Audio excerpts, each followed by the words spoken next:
With the Workflow Builder in Nextworld's Developer Studio, building a basic workflow is quick and straightforward. Let's see how it works. In this video, we will take a quick look at an example application used to track ski rentals, build a simple workflow for this application using Workflow Builder Quick Start in Nextworld's Developer Studio, and finally, launch the application again to see the new workflow in action. Are you ready? First, let's take a quick look at the example application used by Powder Ski Rentals that will enhance with a workflow. This simple application allows employees to record rentals, with all field entries stored in the underlying table. However, the process is currently manual, with no automated workflow to manage equipment availability. The good news is that we can easily automate this process with a workflow. So let's build one and connect it to the application. Let's build a simple workflow using Workflow Builder Quick Start. On the Nextworld site, go to the navigation bar, type Developer Studio and press Enter. Select Developer Studio from the results. On the Workflow Home tab under Quick Start, you'll see two options: Create Workflow and Tell Ed what to build, which uses Nextworld's AI Workflow Assistant. For this video, we'll select Create Workflow. The Create Workflow window appears. Enter a unique name for your workflow so it's easy to identify later. Since this workflow will automate the process of signing equipment in and out at Powder Ski Rentals, we'll name it Powder Ski Rentals Workflow. Next, enter the data source, which is the table where the Powder Ski Rentals application and workflow store their data. This workflow is automatically added to the table, so any application built over the table inherits the workflow. For this example, we'll use NS Demo Powder Ski Rentals. Next, choose a product family which groups related development objects together. Then select a product module, which is a subset of the product family. Finally, enter a description that briefly explains the purpose of the workflow. With these basic settings in place, we're ready to continue. Next, we'll add states to our workflow. Workflows use a state list lookup to define the stages a record moves through. If a suitable list lookup does not already exist, you'll need to create it. Let's do so now. To begin, select Create New States.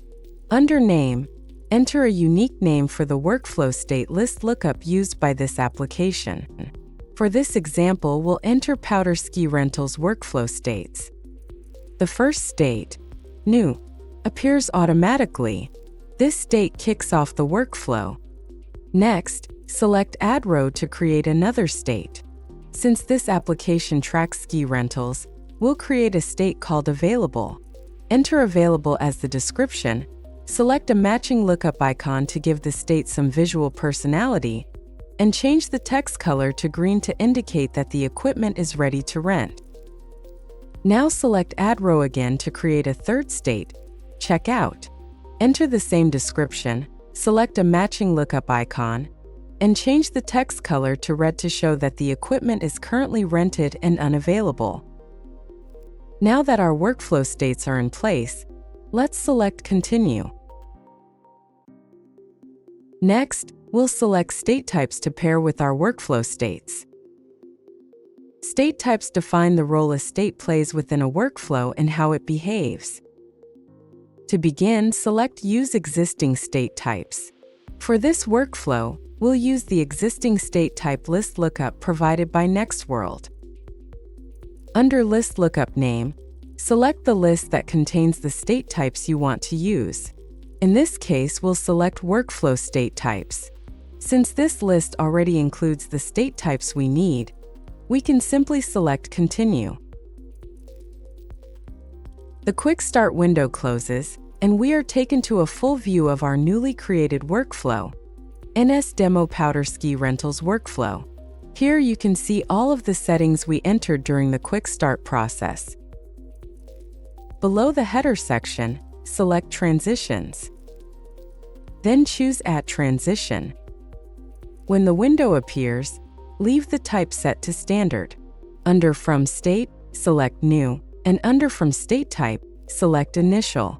Next, under To State, select Available, and under To State Type, select Active. Then select Apply. The viewer displays a visual representation of the workflow structure. Boxes represent states and state types, while the lines connecting them represent transitions. Notice the two states we just connected and the transitions between them. You can rearrange the layout by dragging the boxes or modify details using the Properties panel. Next, select Add Transition again and create a transition from Available/Active to Checkout/Inactive, then select Apply.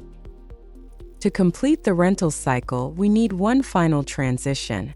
Select Add Transition and create a transition from Checkout/Inactive back to Available/Active, then select Apply.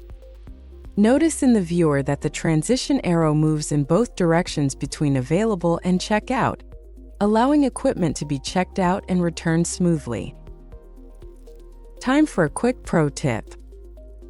Still in the Transitions section, we'll turn off the Visual Builder.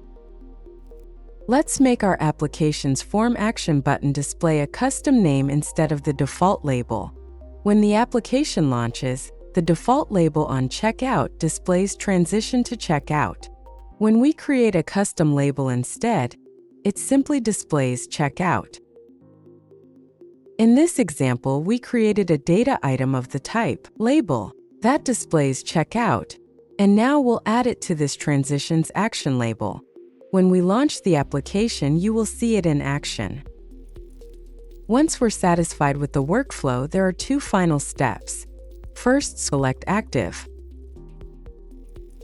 Then, in the upper right corner, select Save and Stay. With our workflow complete, let's launch the application and see it in action. To start, select the Application Builder tab. Under Name, begin typing the unique name we assigned to the application, NS Demo Powder Ski Rentals. We're ready to launch the application with our new workflow in place. Select the three dots to open the menu and choose Launch. Select Create, and here is the Powder Ski Rentals application ready for use.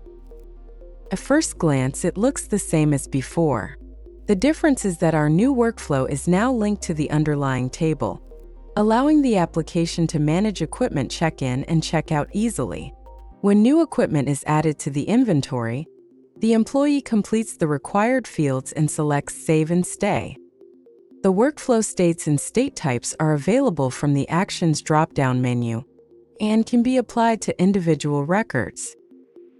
The employee selects Available and saves again.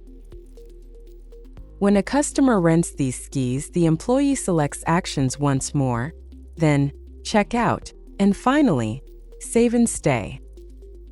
And when the customer returns their equipment, the employee simply selects Available and then saves again.